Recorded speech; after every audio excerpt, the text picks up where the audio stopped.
1975 में Indira Gandhi all India radio पर आकर इमरजेंसी की घोषणा करती है। भाइयों और बहनों, राष्ट्रपति जी ने आपातकाल की घोषणा की है।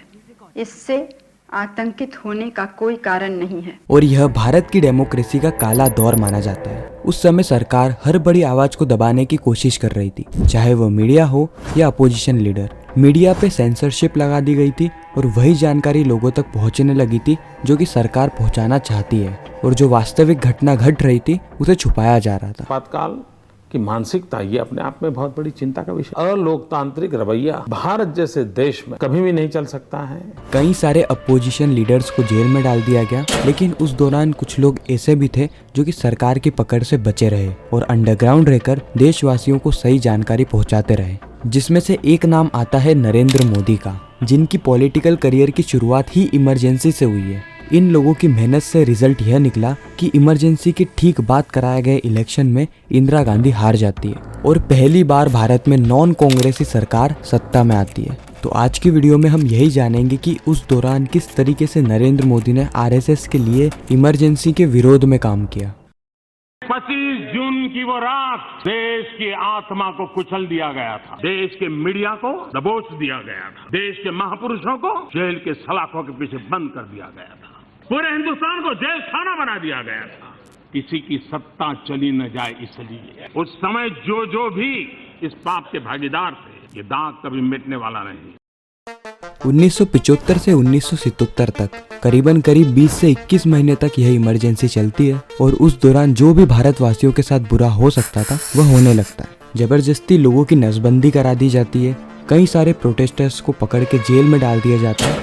अगर हम नंबर की बात करें तो यह नंबर 1,10,000 से भी ज़्यादा है और लोग प्रोटेस्ट करने के लिए ना आए, इसीलिए इंदिरा गांधी टीवी पर बॉबी फिल्म को चला देती है। इसका मतलब ये है कि सिनेमा का इस्तेमाल किया जा रहा है पॉलिटिकल डिजायर को पूरा करने के लिए। इसके अलावा कॉन्स्टिट्यूशन से मिले हुए सारे ही अधिकारों को लोगों से छीन लिया गया था। मतलब उस दौरान अगर पुलिस आपको या आपके परिवार में से किसी को भी पकड़ के ले जाती है और उनके साथ मारपीट करती है तो उसके खिलाफ आप कोर्ट में भी नहीं जा सकते, क्योंकि आपके कोर्ट में जाने का जो अधिकार है वो तो छीन लिया गया है। उस समय नरेंद्र मोदी की उम्र 24 साल बताई जाती है। वह 1970 से ही शाखा के माध्यम से आरएसएस से जुड़ चुके थे। गुजरात में आरएसएस की नेताओं की ट्रेन और बस की टिकट का रिजर्वेशन का जो काम था वह नरेंद्र मोदी को सौंपा गया था। साथ ही देश भर से जितनी भी चिट्ठियां आरएसएस के दफ्तर में आती थी वह सारी ही चिट्ठियों को मोदी संभाला करते थे। साथ ही एबीवीपी के गुजरात यूनिवर्सिटी का इंचार्ज भी उन्हें बना दिया गया था। अब उस दौरान होता क्या है कि गुजरात के एलटी इंजीनियरिंग कॉलेज में खाने की प्राइजेस को 20% से बढ़ा दिया जाता है और जैसे ही यह बात छात्रों को पता चलती है वह वैसे ही इसका विरोध करने लगते हैं। नरेंद्र मोदी समेत कई सारे लोग इस आंदोलन में जुड़ने लगते हैं और देखते ही देखते यह आंदोलन पूरे राज्य में फैलने लगा था और यहीं से ही मोदी की पॉलिटिकल कहानी भी शुरू होती है। एक तरह से राजनीतिक जीवन की पाठशाला थी। 74 के नवनिर्माण आंदोलन के दौरान हुआ। इस आंदोलन में मोदी ने बढ़ चढ़ के हिस्सा लिया और यह आंदोलन सफल भी होता है और उस वक्त के गुजरात के सीएम को रिजाइन करना पड़ता है। इस आंदोलन को नाम दिया गया था नवनिर्माण आंदोलन। नरेंद्र मोदी खुद अपनी किताब आपातकाल में गुजरात से बताते हैं उस वक्त आरएसएस के दफ्तर में हड़कंप मच गया था। देश भर से उनको फोन आ रहे थे और आरएसएस के बाद जो चिट्ठियां हैं, जो जानकारी है, उसे बचाने के बारे में कहा जा रहा था। अगले दिन दोपहर के 12 बज रहे थे जब मैं स्कूटर से आरएसएस के दफ्तर पहुंचा तो देखा बाहर पुलिस की वैन खड़ी है और उसमें कई सारे संघ के नेता बैठे हुए हैं। पूरे दफ्तर को पुलिस ने घेर लिया था। मैंने तुरंत ही स्कूटर घुमाया और वहां से निकल गया। अब क्योंकि मोदी का नाम ही नहीं बल्कि चेहरा भी चर्चा में आ गया था तो उन्हें पुलिस से बचने की जरूरत थी, लेकिन उनके अंदर लोकतंत्र को बचाने की आग सी थी। उस वक्त आरएसएस एक कमेटी बनाती है जो कि गुजरात के अंदर इमरजेंसी का विरोध करेगी। उस कमेटी का नाम रखा जाता है गुजरात लोक संघर्ष समिति। साथ ही नरेंद्र मोदी को इसका महासचिव बना दिया जाता है। लेकिन कुछ ही समय बाद इंदिरा गांधी आरएसएस पे बैन लगा देती है। आरएसएस के जितने भी दफ्तर थे उन सबको सीज कर दिया जाता है, लेकिन मोदी उस समय भी पुलिस के घेरे से बचे रहे। मोदी समेत जितने भी लोग उस समय बाहर मौजूद थे अंडरग्राउंड होके इमरजेंसी के खिलाफ काम कर रहे थे।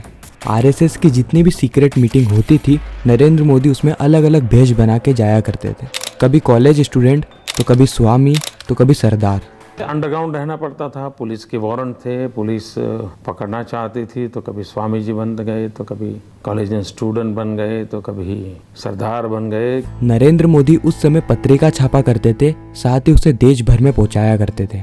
आरएसएस के सभी बड़े नेता क्योंकि जेल में बंद थे, उनके परिवार के ख्याल रखने की जिम्मेदारी भी मोदी की थी। नरेंद्र मोदी की उस दौरान कई सारे बड़े बड़े पॉलिटिशियन से पहचान हुई थी। उनकी एक बार जॉर्ज फर्नांडिस से मुलाकात भी हुई थी। 10 मिनट में जॉर्ज फर्नांडिस जी आने वाले हैं, आप उनसे मिल सके इसलिए मैंने आपको यहाँ बुलाया है।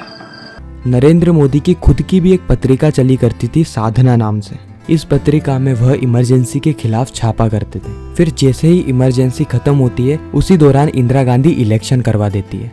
इंदिरा गांधी को ऐसा लग रहा था कि क्योंकि सारे ही बड़े पॉलिटिकल लीडर्स जेल में बंद हैं, तो जनता इंदिरा गांधी को ही वोट देगी, लेकिन ऐसा होता नहीं है। पहली बार इंदिरा गांधी इलेक्शन हार जाती है और पहली बार भारत में नॉन कांग्रेसी सरकार सत्ता में आती है। मोरारजी भाई देश के सबसे अनुशासित नेताओं में से। मोरारजी भाई देसाई ने लोकतंत्र की रक्षा के लिए आपातकाल के खिलाफ आंदोलन में खुद को झोंक दिया। इस दौरान नरेंद्र मोदी का भी आरएसएस के अंदर अच्छा खासा नाम हो चुका था। कई सारे लीडर्स जैसे लाल कृष्ण आडवाणी, अटल बिहारी वाजपेयी मोदी को जानने लगे थे और 1985 में संघ बीजेपी को नरेंद्र मोदी सौंप देती है। And rest is a history. किस तरीके से मोदी भाजपा में काम करते हैं और 2014 में भारत के 14th प्राइम मिनिस्टर की शपथ लेते हैं। बाकी आपकी क्या व्यूज है नरेंद्र मोदी को लेके, कमेंट सेक्शन में हमें जरूर बताना।